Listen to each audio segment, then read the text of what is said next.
Hey, what's going on, everybody? How are we doing today? Today I got the new iPad Pro 12.9-inch 4th generation, the 2020 model. Over here on the left, I have the 3rd generation model from 2018.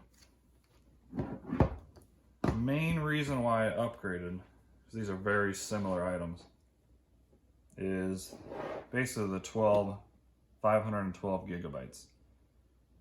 This one only has 64, which I wish I would have ordered more when I bought this particular iPad. But at the time I thought 64 would be enough, and it's nowhere near enough. I'm always deleting videos and so forth. I edit a lot of my YouTube videos on the iPad because it's just so much easier. And I'm always running out of space with only 64 gigabytes. So I upgraded to the 512.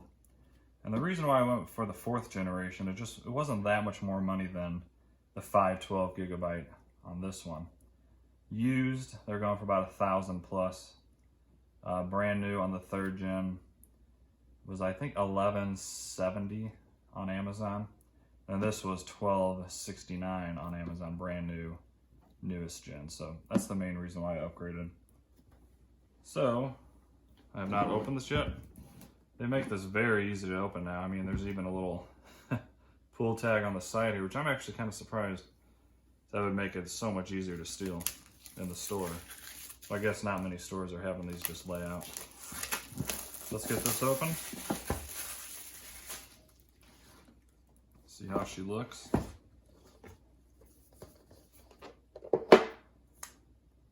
Alright, completely wrapped nicely. Got the silver model. And one of the biggest things too about this iPad is it's now has basically the iPhone 11 camera system. It's got the normal 12 megapixel wide, and then it's got the extra wide 10 megapixel camera, just like the iPhone 11. So that's another plus for this model, because the 3rd gen only has the 12 megapixel. And the wide angle lens makes a big difference.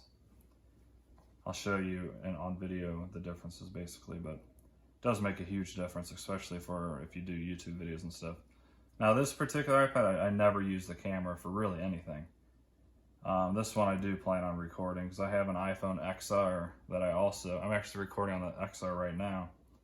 And this is like the iPhone 11 camera, so I'm probably gonna sell this and the XR, and that'll almost pay for this. So I felt like it was a good, worthy upgrade.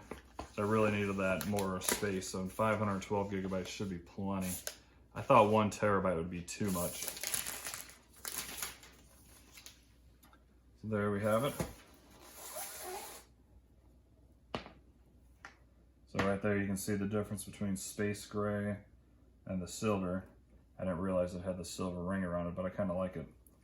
So everything about these are very similar. The size is exact. So the new one is slightly heavier, not even really worth mentioning, but it's 1.41 pounds and this is 1.39 pounds.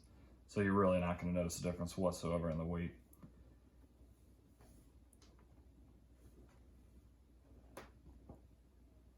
Let's turn this bad boy on, and I'm going to try to set it up to where it automatically sends all the info over for me, because it's going to sense that I already have an iPad.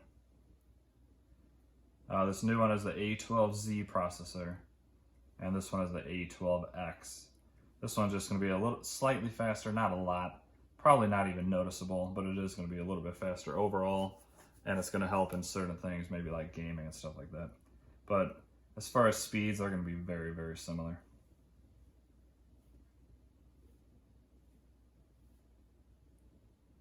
There we go. Okay. Just waiting for this to pop up. So all I have to do is tell this, and it's going to automatically set up this one for me. That's amazing how I can pick up those dots and know immediately what it's going to be. So we set up the passcode.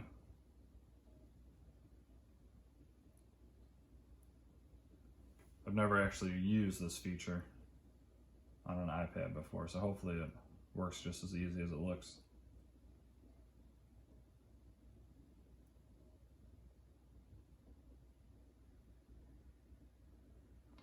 While that's going, let's go ahead and see what else is in this box. So we have the manuals, of course, no big deal. And here's a USB-C charger. And this comes with a little bit thicker charger, so it's going to charge your iPad a little bit quicker than this one did. This one just came with the standard charger. I believe this is 17 watts. So it's always nice to have a little quick charger. Let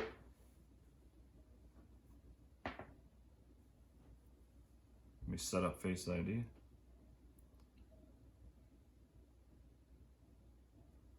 Ooh, sexy man.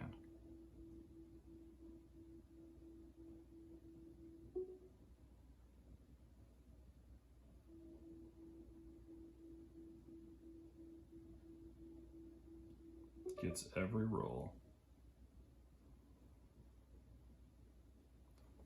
All right, just set up the face recognition.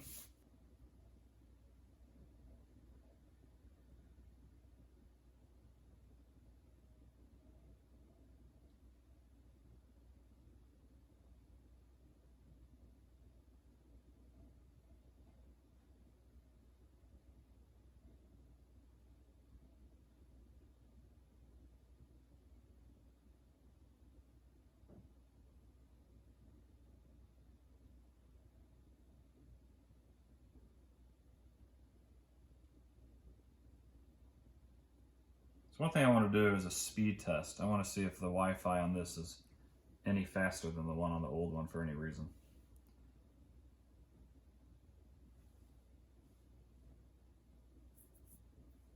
So with that said, I need to download speed test.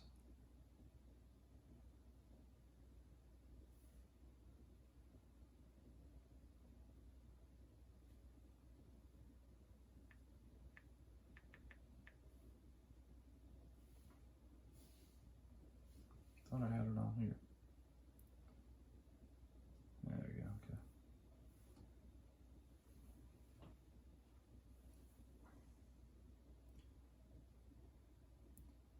Just to make it fair, so this one doesn't already have the speed test on there, I'm gonna re-download it on this one as well. That way it doesn't like have the settings remembered.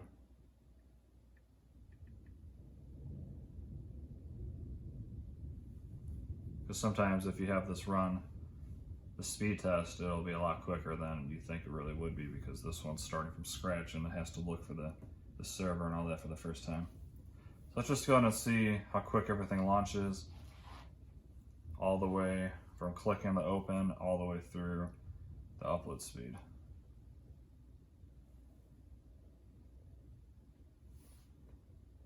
That was very close. I think this one just slightly loaded in quicker, but barely.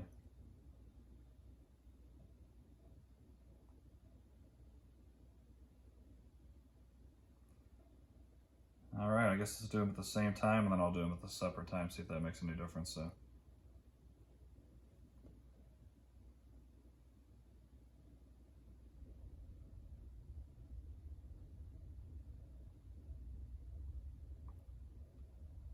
right off the bat, this one jumped up to almost 100, whereas this one only jumped up to about 50, 55-ish. So this one's a little bit quicker on the download, straight out of the box. Upload is 364 and 348, so this one's actually a little bit quicker on the upload. So I'm gonna do that again, but separately.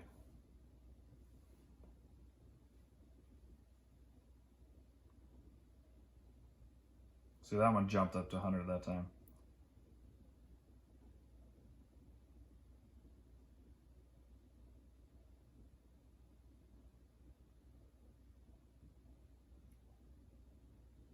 So much better the second time with them not running at the same time.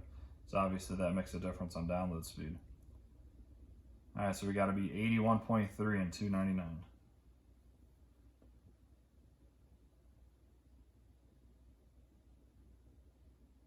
Weird.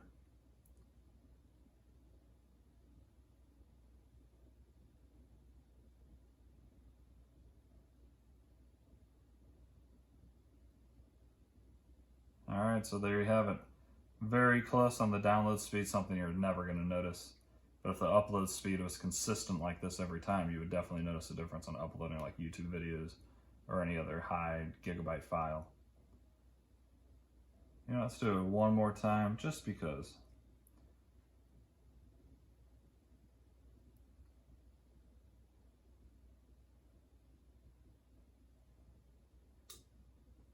See, I have fiber internet, so I should be getting 1,000 up and 1,000 down.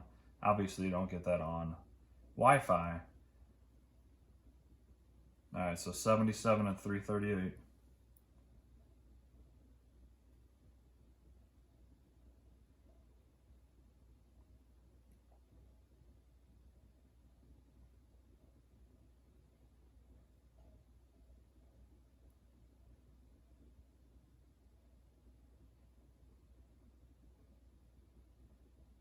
Yeah, it's so variable. Once again, the download on the old one was actually slightly faster, and then the same with the upload, but yet the last test, the upload was higher, so they're pretty much going to be the same. I wouldn't expect any big difference over the Wi-Fi on the new one. Let's get out of here.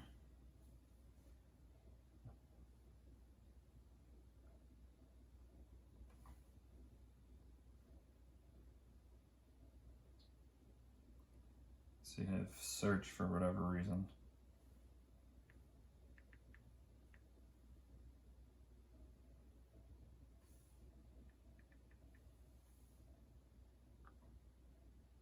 Dead on. So yeah, honestly, well, obviously I just got this, but from the specs and everything, is it truly a worthy upgrade from this? You know, I won't know for sure until about a week, but I would probably say no. However, the only reason I did it, like I said, was I wanted the bigger hard drive, if you will. So I wanted the 512, and to go to the new gen, it was about $100 more. So for $100 more, if you're gonna decide between the third and fourth, why not just buy the fourth? Another thing this one has is the new LiDAR system that Apple came out with. That's gonna be more for games and stuff, virtual reality, or you know, games like that, or some of the different apps you can download from like Lowe's or Home Depot, where you want to like set a couch in your living room. It's really good depth of field for making it look as if it's really in your room. It's going to do a much better job than just a camera. And that's right there. That's the LiDAR.